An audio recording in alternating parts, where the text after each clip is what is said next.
Hi, Steve Von Brand here for the Bass College. We're down here at Voshells Pond. This is a private pond in Delaware, right over by Canterbury, right off of 15 in Dover. This is Trey. You guys from the website that are members here know him as Trip Jacks. Actually, that's not from poker. It's because there's 3 Jacks in the family. That's why. Yeah.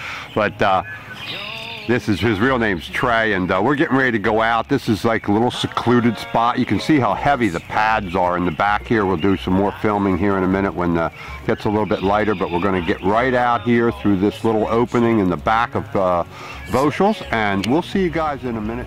Well, this is the first one here that's of any size. We've caught several small ones. I've been just cruising around. It's on a wacky rig Senko, kind of looking at the pond, getting an idea of, you know, the watercolor and everything like that. Decent little chunk. And what we're doing is, this whole thing up in here is heavy pads. That's the upper end of it, and it's loaded with Eurasian milfoil. You've got a pond scum. You've got pads that mix in with the Eurasian milfoil right off the main creek channel here where we just caught that one. And then the pond kind of opens up a little bit further down near the dam, and you've got some laydowns and things like that all along the shore. So we're going to work down along here with some wacky rig Senkos, with the Grande Bass Megatail, rattlesnake, pegged on a little weight, see what they hit, come across the flats and stuff. And then later on we're going to go into some of the laydowns and some of the shores, and maybe get tight to cover with the dirty jig and stuff like that, and try some RC 1.5. It's going to mix it up with a variety of lures, kind of test the fish out in here and just really see what they're hitting.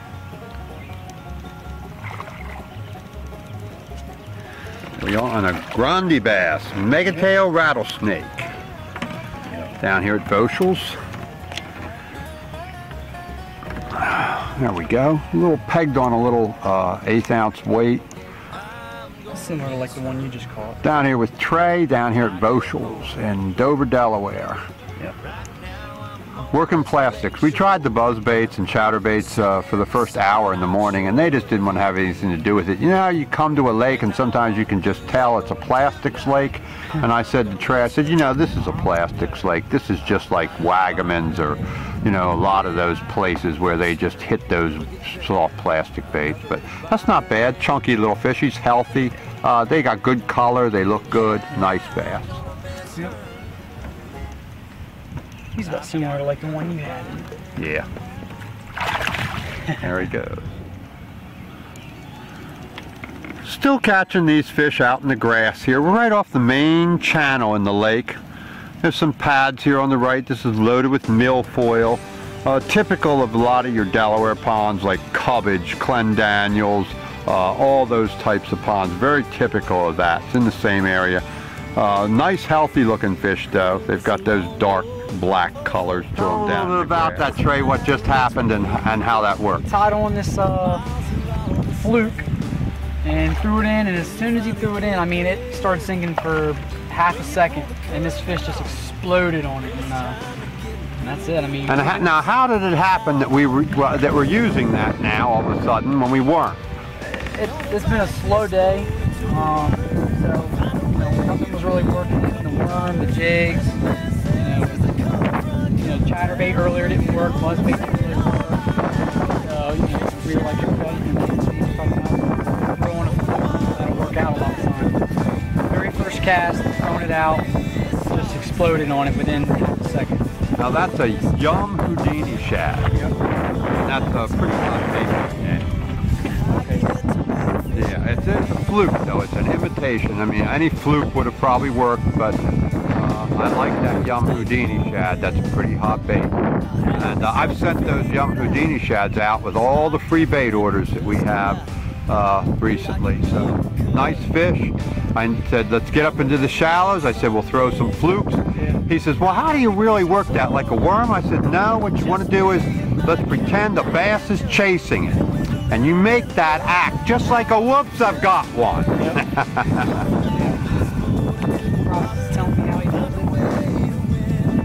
Nice fish. Let's get some more. There we go. Another one on this Houdini Shad. I think I could say any type of a fluke type bait would work, but you never know. But it seems to be pretty hot on it. The fish are super inactive. They're super turned off. High barometer, bright skies after major storms. But we're working this down through the milfoil. You can see this is the type of milfoil that's in there. And that's not bad. That's a good milfoil mixed in with the lily pads. Decent bass.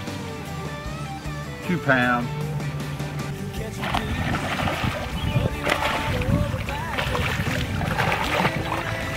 This is really big. Oh gosh, this is a trophy. It is. Oh yeah, that's a Delaware trophy. Oh, that's nice. Perfect release. On that fluke and just caught a real big pickerel. Steve's thinking probably about 4.5, 5 pounds. It was 4.5 or 5 pounds. It was thick. It might have weighed 5 pounds. Yeah. You'll see that on video. I had it on. Yeah. I went to pick it up and just I think just the side of his face and jaw. Yeah, that's too sharp. But yeah. Really cool though. So we're picking up quite a few bass now in the upper end of Voshells. These are flats. You can see beautiful deep milfoil, stained water, but milfoil mixed in with the pads right off the main channel. Nice looking. Just working it, jerking it, and then letting it sink, and it just spirals and starts to dive down, and they're just smashing it in there now. Yeah. Hopefully we can find some more bass that'll do that. There we go. We're getting tons of these. Now we just got to get into where some bass are. These suckers are real active. All this size and much bigger. That 4.5, 5 pounder. And Trey has caught one in here that was just a pound short of the state record before he weighed it on a certified scale at 6'7". So there's big pickerel in here. That's much nicer. See?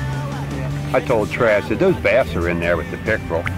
Not giant, but it's a decent fish. On that Houdini Shad again. See that?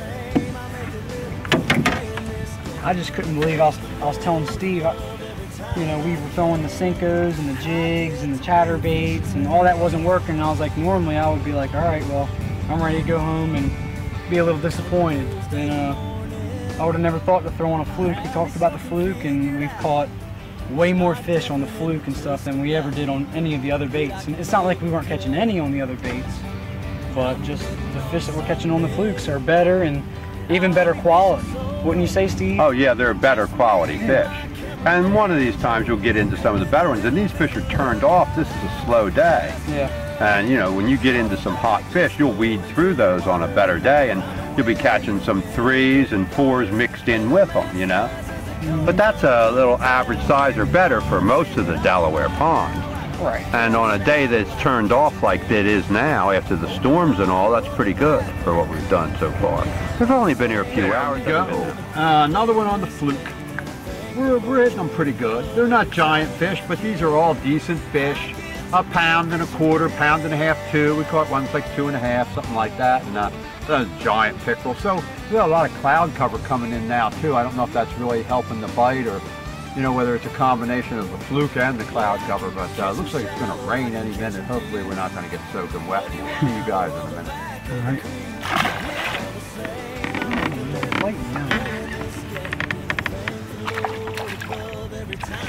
Another one just like that, same size. Yeah, not too bad. Relatively.